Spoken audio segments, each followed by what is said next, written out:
बिस्मिल्लाहिर्रहमानिर्रहीम।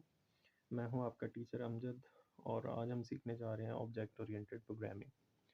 So first question is what is object oriented programming. वो programming जो object की बेस पे की जाए उसे हम कहते हैं ऑब्जेक्ट ओरिएंटेड प्रोग्रामिंग।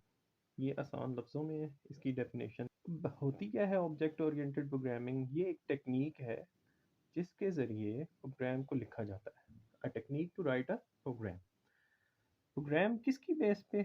ऑब्जेक्ट की बेस पे, on the basis of object. यहाँ से हमारा अगला क्वेश्चन अराइज होता है कि ऑब्जेक्ट है क्या।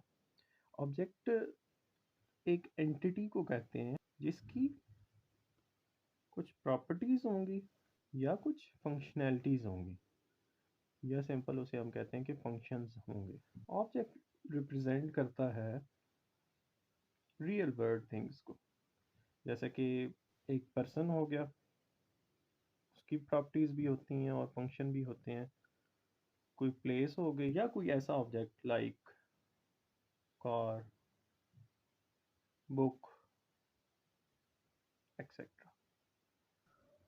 ये जितने भी मैंने यहाँ पे ऑब्जेक्ट लिखे हैं इनकी कोई ना कोई प्रॉपर्टी होंगी, कोई ना कोई फंक्शन है। लेट्स सपोज एक कार है, तो कार की क्या प्रॉपर्टी हो सकती है? कार का नेम हो सकता है, उसका इंजन पावर हो सकती है।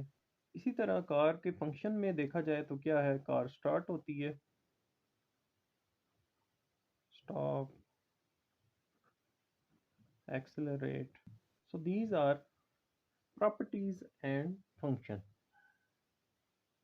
सो ये डिटेल थी ऑब्जेक्ट के बारे में। इसको एक दफ़ा रिपीट कर लेते हैं। ऑब्जेक्ट क्या होता है? एक रियल वर्ल्ड एंटिटी होती है, ठीक है, रियल वर्ल्ड, जिसकी कोई प्रॉपर्टीज़ होंगे और फंक्शन होंगे। ये मैंने यहाँ पे आपको बताया कि ये क्या है, कोई पर्सन है, प्लेस है, कार है, बुक है। बुक की भी आप देख सकते हैं, बुक का ऑथर नेम होता है, नाम होगा। ये क्या है, इसकी प्रॉपर्टीज़ होंगी।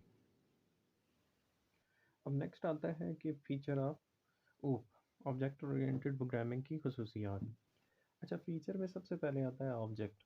ऑब्जेक्ट के बारे में हम डिटेल में पढ़ चुके हैं कि ये क्या है, एक रियल वर्ल्ड एंटिटी होती है जिसके डाटा मेंबर और मेंबर फंक्शन होते हैं। यह है रियल वर्ल्ड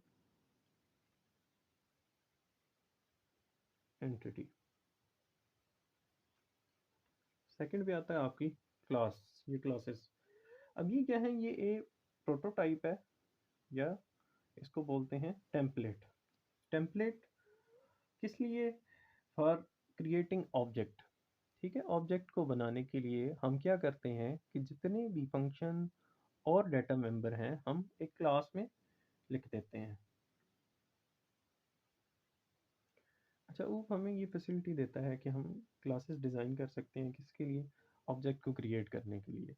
और उस ऑब्जेक्ट के रिलेटेड जितने भी मेंबर फंक्शन होंगे या डाटा मेंबर होंगे, हम क्या करेंगे, उसको हम लिखेंगे क्लास के अंदर। अच्छा, इसके बाद नेक्स्ट आता है रीयूजेबिलिटी। रीयूजेबिलिटी वर्ड का मीनिंग ये है कि आप हम बार बार यूज़ करें।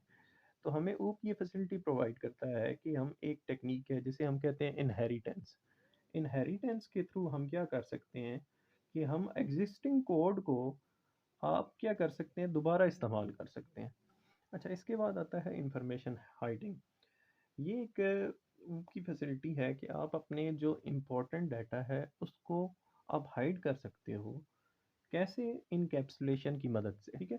और ये कैसे होती है, ये हम एक्सेस स्पेसिफायर के अंदर अपने जो प्राइवेट डाटा मेंबर हैं उसको प्राइवेट की वर्ड के अंदर, स्पेसिफायर के अंदर रख देते हैं ताकि हम उस डाटा को दूसरी क्लासेस से बचा सकें, ठीक है, या उसको हम प्राइवेट रख सकें। उसके बाद आता है जी पॉलीमॉर्फिज्म। अब पॉलीमॉर्फिज्म क्या होता है? Polymorphism is an ability of an object to behave in multiple veg.